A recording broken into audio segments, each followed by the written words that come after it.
Yo, everybody, this is Jeff Fab from Black Label Society, and you're listening to Diary of the Madman.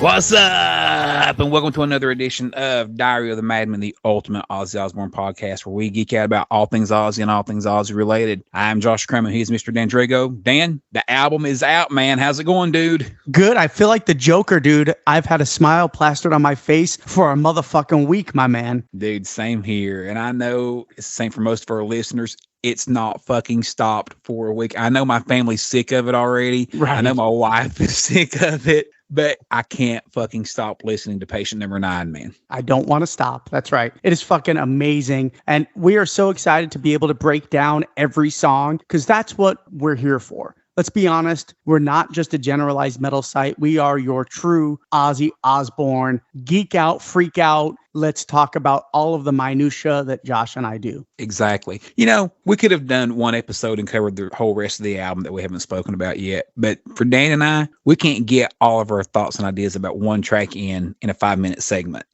This is not enough. We got to fucking go full throttle. So it was actually Dan's idea. Hey, man, let's do one episode per track. And if it takes us a month to release them, if it takes us a week to release, whatever, let's just fucking do one episode per track and really break down each track and enjoy the moment that we're fortunate enough to be living in right now, that we have new Ozzy material in 2022. Dan, I know I speak for you when I say I never dreamed this was going to happen in 2018 when Ozzy announced the No More Tours tour. And man, you were so upset because we wanted the album so bad. Yeah. And Ozzy had even stated, I want to do a new album, but no, I'm going on tour. And we're like, fuck. And who knew then that the weird strange of events, which unfortunately his health is a huge part of it, but with the turn of events, the light has shined down from the Lords, and we have 2 new Ozzy albums since 2018. It's fucking excellent, man. It's amazing. And I'll be honest, thank God for Andrew Watt, because I'm telling you, without Andrew Watt, we wouldn't have another Ozzy album. Not one. I think he might have died. And I hate to say that. I just don't know if he would have mentally survived. Andrew Watt is an angel. He is writing great material. He fucking shows Ozzy so much respect. He understands what fans want in an Ozzy record. People that are not listening to this, quite frankly, are just not giving him a chance because he's a quote unquote pop producer, which is stupid because we've talked about it ad nauseum. He's a blues guitar player, was in a great band called California Breed with Glenn Hughes. The guy knows what the fuck he's doing, and he's a good player, man. He's a great player and a great songwriter. Like you said, he is listening to the fans. I mean, Ordinary Man was a great record. We agreed his best record since Osmosis in our opinions. But how can you up the ante? Well, the one complaint was it's not quite heavy enough. Andrew Watt said in one interview I watched, I'm sure you've seen it also, Dan, that was Sharon's request. She said, the one thing I want different, Andrew, I want this one to be heavier. And what you do, you bring Zach back, Tony Iommi, fuck it. It's instantly heavier and it's fucking slams, man. It's fucking great. And like you said, without that guy, we wouldn't be sitting right now talking about all this. No question. Yeah, absolutely. I'm head over heels with this new record, as I know you are. It's getting great reviews. Just about everywhere I've read, and I've read a shit ton of reviews, is giving it a 4 out of 5 review. So I'm super excited for Ozzy. It does not look like he's going to hit his number 1, Josh, though, unfortunately, here in America or in the UK. Yeah, we're in the UK. Yeah, we were looking at that. You found some numbers in America and sent them to me last night, and I found some from the UK and sent them to you. So it's kind of funny, but it appears that Robbie Williams has the UK locked up for a number 1, but Ozzy does look solid in the UK for a number 2, which would still be his greatest charting ever as a solo artist in the UK. So nothing to complain about. And when you're 73 years old and you're charting the highest numbers you've ever charted, that's still kind of impressive. Yeah, no question. I'm super excited for him. And in America, it looks like Bad Bunny definitely has the number 1 spot locked up, and Ozzy is in a battle with a rapper named Nas for the number 3 spot. So right now, Ozzy is sitting in 2, but it's very neck and neck. But here's the thing I want to bitch about. There's 2 things I'm going to bitch about. I'm going to go on my rant here for a second. 1,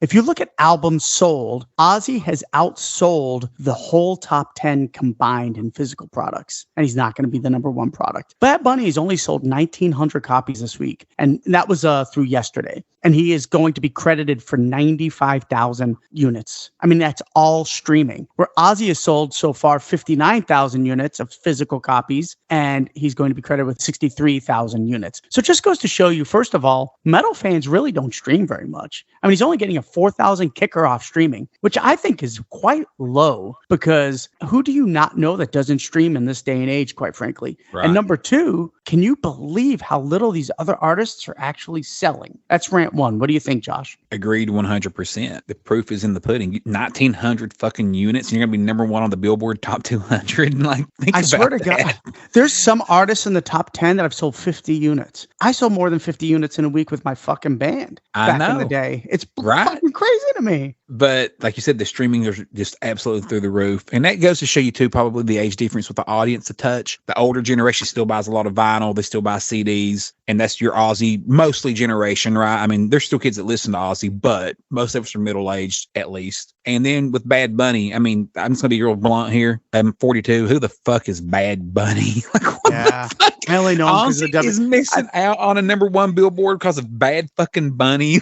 Like, I think he's actually a Spanish rapper. I only know him because he was in the WWE for a bit too, wrestling. Dan and I have discussed this privately. Ultimately, if he lands at 2 in the UK and 2 in the US, it's still a massive achievement. It's his all-time highest chart topper solo that he's ever had. So at the age of 73, to still be a number 2 Billboard artist, that's fucking huge, right? This hit me this morning. I was telling my kids about it on the way to school, actually, and it kind of clicked with me. I think the one thing that Black Sabbath has done that Ozzy hasn't done is the number one album. And I wonder sometimes if that's what eats at his craw a little bit. Like, I've done it with Sabbath, but I'm fucking right there solo. Like, I just want that so bad that way I can say Sabbath hasn't done anything that I haven't done. You know, he's been wanting it, though, even before 13 hit number one. He's been saying it for a long time that he's wanted a number one record as a solo artist. Well, Paranoid was number one in the UK, but still, right? Yeah. So what do you think, though, that he's only getting a 4,000 unit boost for streaming? Does that seem a little low, though? It seems really low. I have two theories on it. One, Patient Number 9 was a 7+ minute song.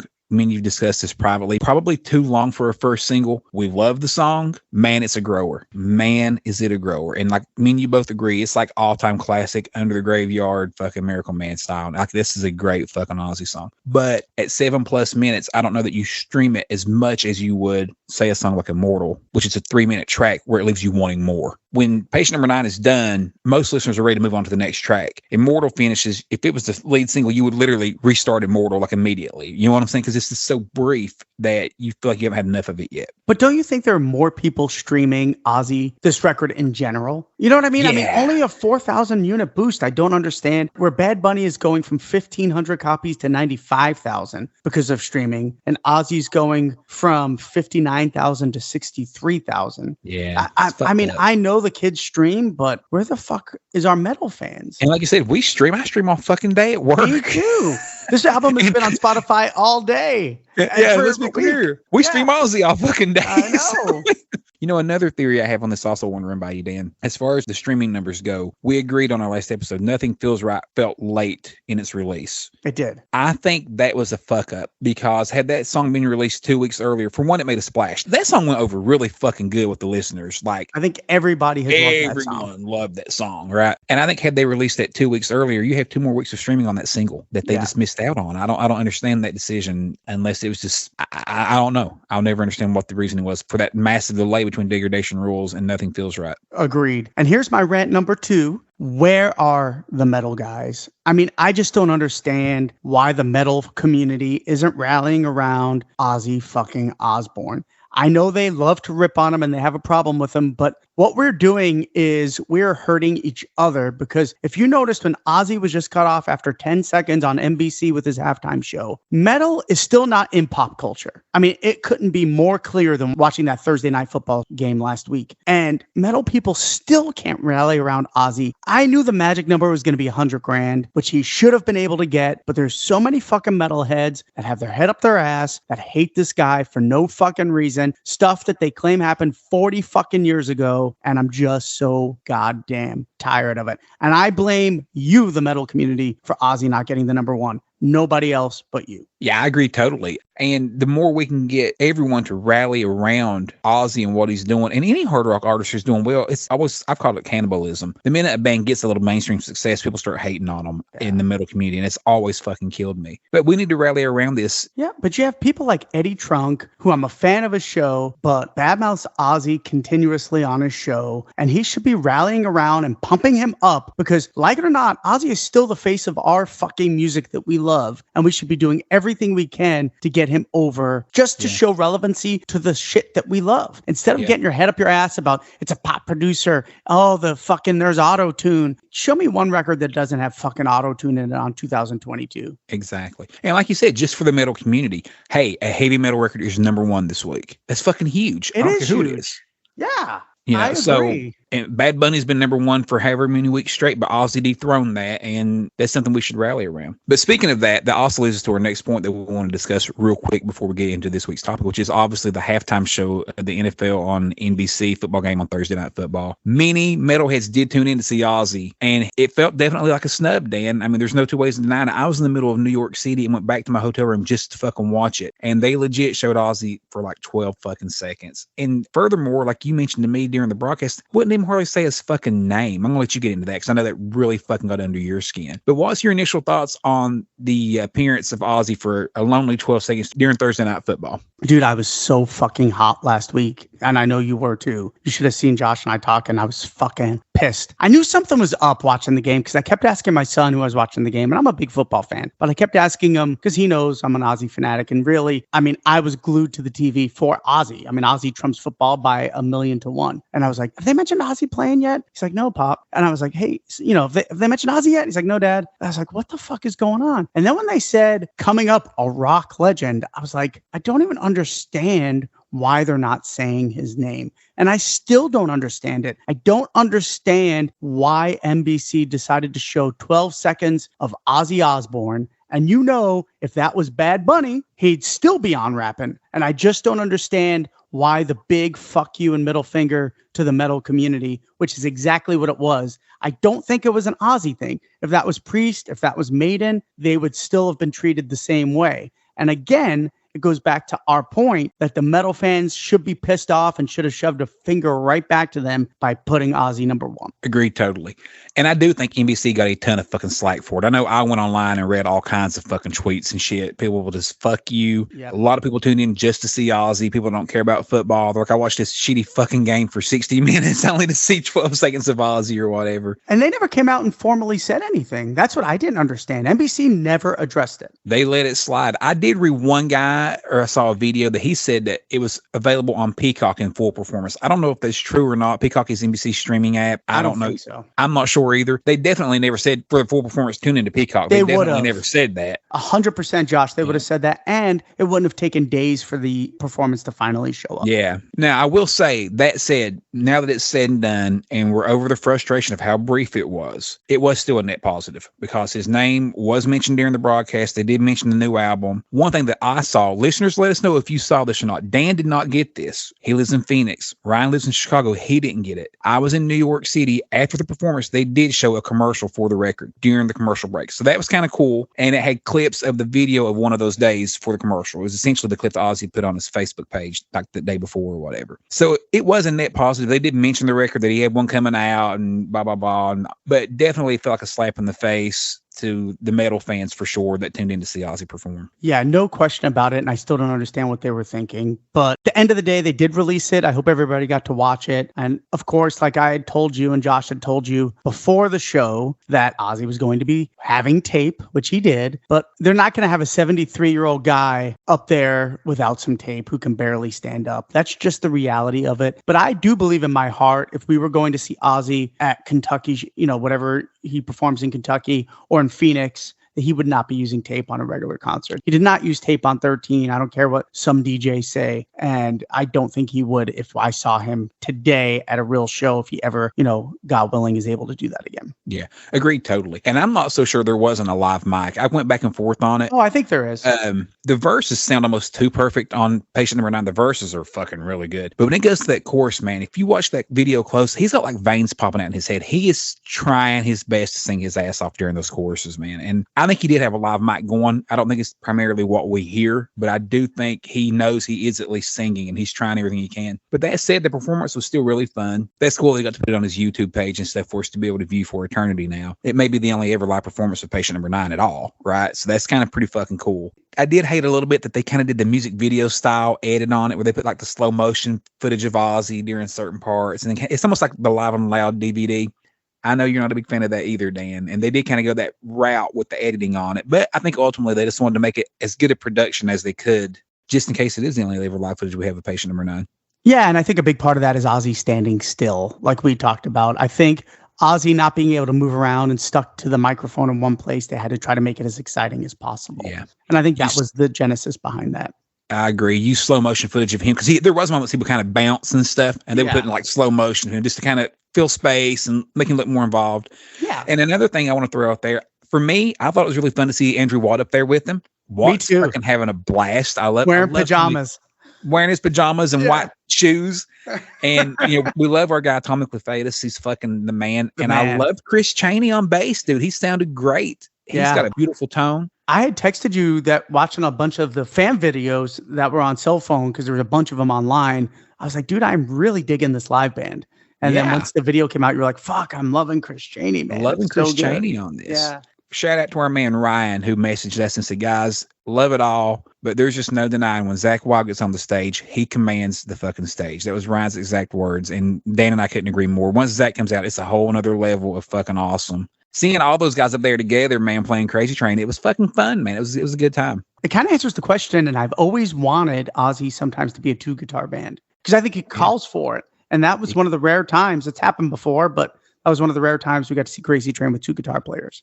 Crazy Train for sure. There's a few, the Sabbath tracks. Sometimes Adam Wakeman will do some rhythm or something. Yeah. But yeah, it's fucking. But fans, if you're going to watch video of the halftime show and you're not watching Ozzy's official one, there's one thing I want you all to look out for and see if Dan's seen this. I bet he did. But when they're performing Patient Number 9 and Zach walks on stage, he almost trips back behind the drums. So good. I was like, if Zach would have fallen right there, that would have been fucking. Don't get me wrong. I don't want him to fall and fucking ruin the performance. I don't mean it like that. But that would have been legendary. An epic fucking moment, right? Yeah. And he 100% trips on something back there. I'm sure some cables or something, like we all do. But. And I'm sure the reason Zach didn't play on Patient Number 9, the live performances, he recorded his parts 2 years ago. He probably doesn't even remember how to fucking play the song. Yeah. Which that's just the reality of it, folks. He could have relearned it, but I'm sure they're like, hey, we don't want to put a lot of work on you. Just come up and play Crazy Train, which you've done a million times. And it'll make Crazy Train that much bigger, which is like the epic anyway. Every football stadium plays it every week. Let's just build on that moment with Zach coming up, and and it popped. When Zach walked up, the crowd pops. I mean, definitely. Are they popping for Crazy Train? Of course, but seeing Zach and hearing Crazy Train, the crowd popped for that. And that's fucking awesome. And Zach lives in LA. He's lived there for like 30 fucking years now. So that was a hometown gig for him too, which was awesome. Well, that brings us to our topic for the night. We're doing a Patient Number 9 discussion series. So Josh and I have already talked about the 3 singles: Patient Number 9, Degradation Rules, and Nothing Feels Right. So what we've decided is we're starting at the top with Immortal tonight, and we're going to go track by track by track. Every song is going to be dedicated to its own show, like Josh mentioned earlier, except Dark Side Blues. We will not give an own episode 2. We're going to throw that in with God Only Knows, just as an FYI. So before we even get going on the Immortal episode, let me ask you one question, Dan. Now that you've had a week to soak the album up, I know you've listened to it on streaming. I know you've listened to it on vinyl. What is the better opener, man? Immortal or Patient Number 9? Which one gets your goat the best? Gosh, I'm going to go Immortal. And I'll tell you why.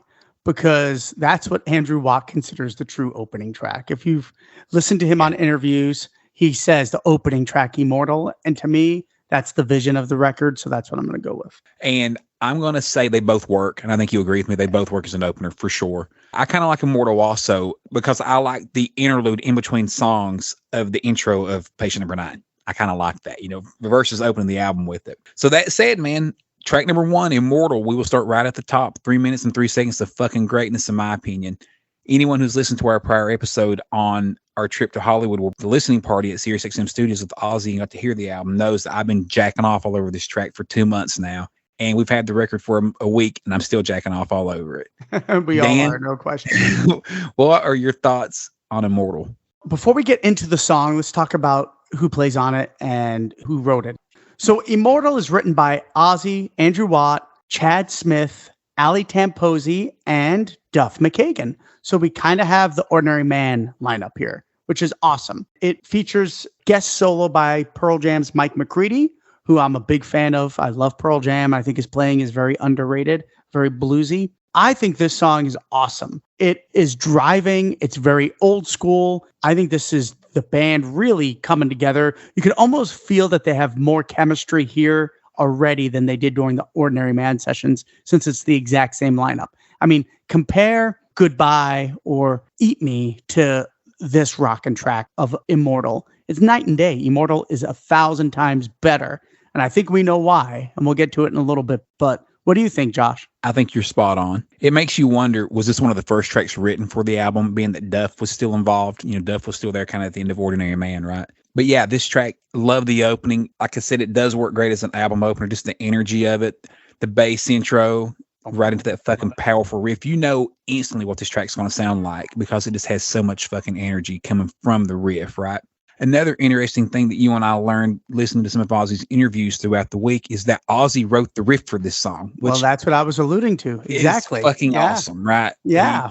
He hummed it into Andrew Watt's fucking phone, and then Watt turns it into the riff, which is what you do. I've been at before. I know you've done it, Dan, and it hits your mind. It's this idea, and you just hum it into your phone or whatever for later to go back and work on. So that's really fucking fun too. But this is what, for me, I love about simple, like Scary Little Green Man was so fucking good on Ordinary Man. Everything doesn't have to be poetry to be fucking great. You know, like I hear lyrics like Nothing Feels Right's lyrics, and I'm going, fuck, those are powerful, and that hits home. You don't always have to hit home. Degradation Rules, well, I don't know, Jacking Off does kind of hit home with me, but like Immortal is a song about a fucking vampire flying around and fucking not dying, right? And Ozzy's talked about that. I love those simple hard rock songs that really aren't very deep lyrically, but they're just fun songs, man. This is a really fucking fun track. So since we're talking lyrics, I'm going to go ahead and read them. Like Josh mentioned, this song is not about Ozzy living forever. It is about a vampire. So the first verse says, I come alive at the second of midnight so I can fly when the world is asleep. This is so different now, Josh, from last week, because now when I read it, I've listened to the song so much, I just hear Ozzy in my head. You know, the melody is just ingrained in my fucking head. You scream and howl as I'm taking the first bite, blood on my tongue, tastes of eternity. Really cool opening stanza. I love it. And I think this is no mistaking great lyrics right out of the gate. There's no masking that straight up this is about a vampire. Yeah. While we're on the topic, we will go ahead and say Ali Temposi is a fucking monster. When I'm at the point now when I see her name attached to a track, I get excited because her lyrics are fucking phenomenal.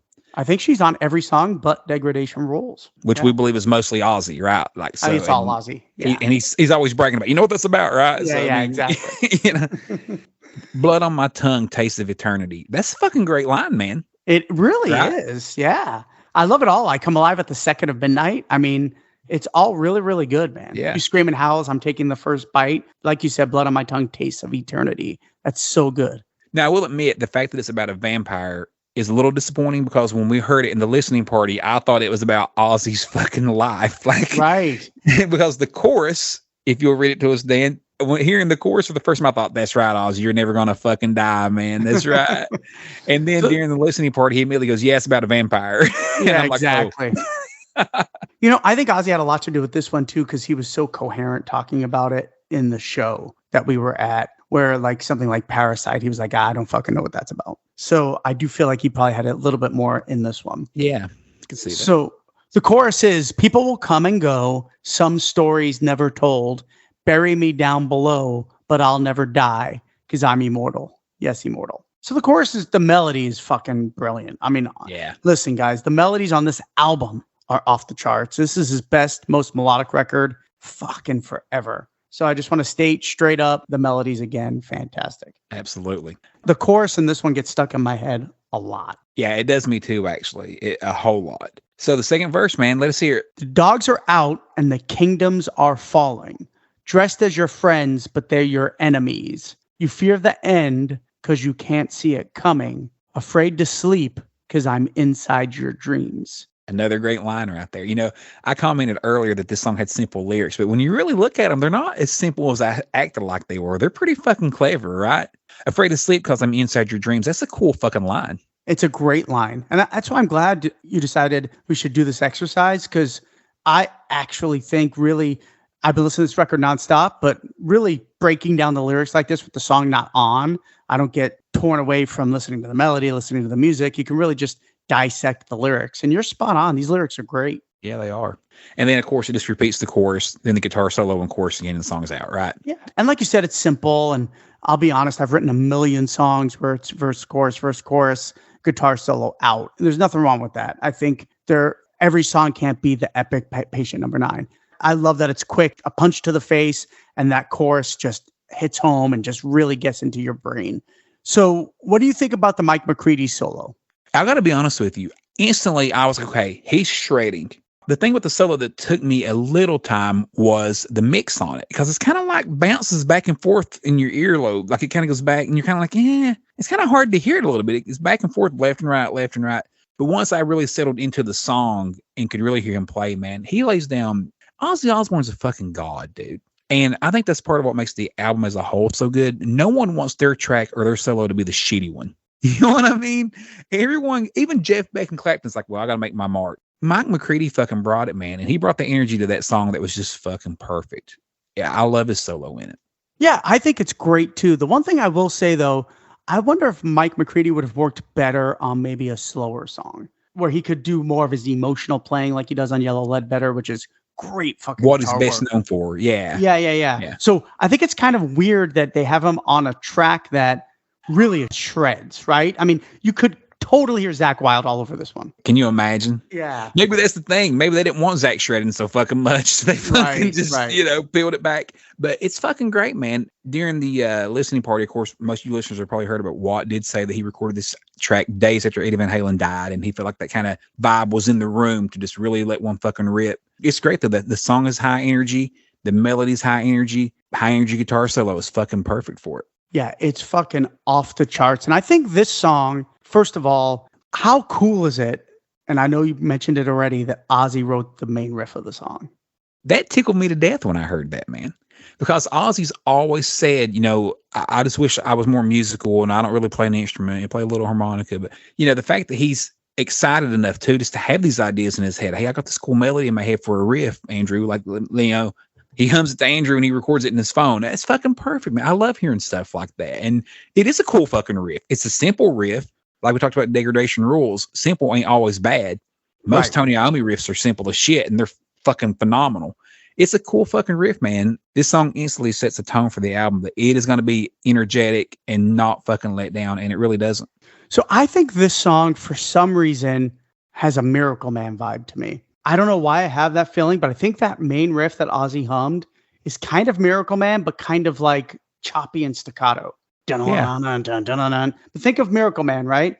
Dun-dun-dun-dun. Yeah. I mean, it's very similar to me. Not the main opening riff, the verses riff. The verse riff. Yeah. He's hitting that E to F sharp on Miracle Man. I haven't learned Immortal yet.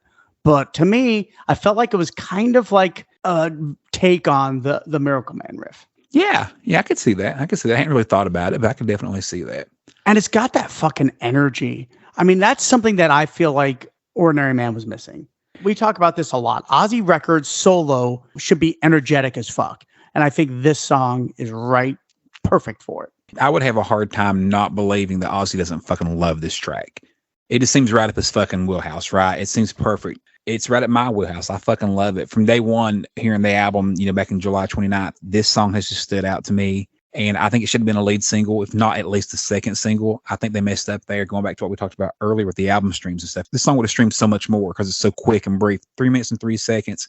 Easily the shortest song on the album other than Dark Side Blues, which, it's pure fucking high octane, man, the whole time. Like, I fucking love it. I could see this as a show opener. Oh, yeah, for sure. Right. And, it's not really got a lot of lyrics. As good as the lyrics are, it's a brief, it's mostly just the chorus 3 times. Yeah. Right? So it wouldn't be something that Ozzy'd have a hard time remembering or trying to fucking get through either. It's not like it's fucking, No Escape From Now or something that just has oodlums of lyrics that he'd have to kind of memorize and so on and so forth. It'd be a pretty simple one for him to pull off. Yeah, I think this is made for the live stage. I mean, we'll probably never get to see it, but where Ordinary Man, you really didn't get that feeling for a lot of songs. Yeah. I thought maybe the chorus of Scary Little Green Men, Straight to Hell would have maybe been pretty cool live, but neither of those, and I'm not saying they're comparing the songs, I'm just saying from a live setting, Immortal works so much better for a live setting. Yeah, I've always thought Straight to Hell would have been a great live one also, like you said a second ago. I just could almost can picture Ozzy's mannerisms for that one. That's how he would, sing them and react to them. I think Immortal blows Straight to Hell out of the fucking water, man. Yeah. Not even close. Yeah, I'm a little bigger on Straight to Hell than you are, but I still agree. Immortal's way better than Straight to Hell. Like Immortal's fucking, it's just fucking excellent, man. It's fucking great Ozzy song. Who would have ever believed 30 years ago that Ozzy would be 73 and releasing some fucking high octane shit like this, just fucking shredding people's minds with these fucking killer riffs. Zach Wilde, Mike McCready, Andrew Watt, fucking, we can't forget Chad Smith and Duff. Dude, Chad Smith is a fucking Superman in my eyes these days. Like, I am so thankful to have him with Watt working on these fucking tracks. For one, I'm starting to think he might be my favorite drummer on the planet. I mean that. Like, I've always thought he was great and I've liked him, but now that he's kind of invested in Ozzy and I really listen to him a little closer, like if I went and saw the Chili Peppers today, I'd probably watch Chad more than I would anybody because the Ozzy connection, it's just fucking, he is so fucking talented, man. He is such a good dude. But also his energy for these fucking records. He's so excited about them. And Duff too. Duff's put some tweets out like excited to be a part of another Ozzy record. Like that's a big fucking deal to these people, man. And McCready put it out too. And McCready put it out too. Like, wow. Mike's like us, man. These guys are like us. When they were growing up, they fucking watched Sabbath too. And was like, to be on an Ozzy record. I mean, how fucking cool is that? But yeah, I fucking love it. So one of the things I love about Immortal, Josh, is how it's not so formulaic like Ordinary Man was, where every chorus was just copy and pasted. Now they are copy and pasting choruses, but for the majority of them, and Immortal is a great example of this, Ozzy's re-singing the last chorus, and he's adding these really, really cool Ozzy-isms, and he's adding more energy and more passion and just changing it up and tweaking the last chorus just a little bit, like when he adds that, no. I love that little shit, and that's so cool on Immortal. I think it really makes the song. What do you think? Agree totally. And it shows Ozzy's personality a little bit too when they have little moments like that, right? And I fucking love that. But yeah, this album's full of moments like that where he sings a little higher octave at the end of this one or just whatever. And I'm like you, man. I love hearing that. And Ozzy has spoke about that in the past, how a lot of producers, well, we can just copy and paste. And he's like, no, you lose the emotion. I want emotion. I remember specifically Mom, I'm Coming Home is one that he's pointed out that he wanted to keep singing it instead of copy and pasting. I know that was 30 years ago, but even then, because he wanted to sing that last chorus with just a bit more emotion. He knows what he's doing when he does that, man. One thing I continue to read about Ozzy that I think a lot of people don't give him credit for, Billy Morrison had mentioned it in an article in Rolling Stone today that I read, is how Ozzy is a perfectionist in the studio and how he's a pro. He walks in, he knows how to sing his parts, he sings them, he doubles them, it's in and out, he knows what he wants to do. He knows how to let his personality shine through moments like that, and that's why I fucking love him so much, man. So let me ask you this, and this is something we're going to ask you every episode. You don't have to give me a number. Let's say top third, middle third, bottom third. Where does Immortal rank for you on this record? For me, Immortal ranks top third for sure. It stuck with me from day one. It's still stuck with me. I love these short, high energy rock and roll songs. Like I said earlier, like Scary Little Green Men's that way on Ordinary Man, that are just kind of mindless. They're not changing the world with the lyrics. I love that, man. How about yourself? I would say it's probably right on the border of that top third and middle third, right there. Okay. So I'll maybe take track that. 6 or 7, I'd say 5, 6, somewhere But around let's be there. clear, on an album that you and I both already agree and have discussed has no fucking holes. It doesn't. Yeah, it's fucking amazing. Like we said last episode, there's a real chance Degradation Rules is the worst song on the record, and fucking Degradation Rules is great. Fucking love it. Yeah, it is amazing. Yeah, I hate to tell you what my 2 least liked songs are on the record. I do have a bottom 3. But we'll get to that. We'll get to that in due time with other We'll episodes. get to that in due time. But yeah, I'd say this is right there, 4, 5, 6, somewhere around there. So yeah, I'd say probably middle third for me. Yeah. But that just goes to show you how fucking great this record is. That's how great the record is. And another thing I do want to throw out there, again, Dan and I've said it before, but I do want to say it again. We're not trying to shit on Ordinary Man. When we compare the two, anyone that has listened to the show knows Dan and I fucking loved Ordinary Man. This is the best record since Osmosis, and that's for us, that's a massive statement. This album's just better. It's just better as a whole than Ordinary Man, and it has the energy that Ordinary Man didn't have, and it definitely doesn't have the holes. Like Dan said, there is no Goodbye, there is no It's a Raid. It just doesn't have those moments. Eat Me's one that's kind of Goodbye for sure. I heard that song the other day just on random, and I was like, fuck, if everything on Patient Number 9 doesn't fucking kill this, I don't know what does. Like, fucking solid record, man, and Immortal, what a great way to fucking open it. It is amazing. So fans, please let us know what you think. Where does Immortal rank for you? What are your highs? What are your lows on Immortal? Do you like Mike McCready's solo? Let us know all your thoughts on Immortal. yeah, is this the kind of track you want on the next Ozzy record? Who knows? We'll probably get more of this stuff. Hopefully, fingers crossed. But in the meantime, reach out to us on social media. Let us know what you think. Like Dan said, add us, like us, subscribe, whatever the fuck everybody does these days. But until the next episode, we'll see you guys on the other side.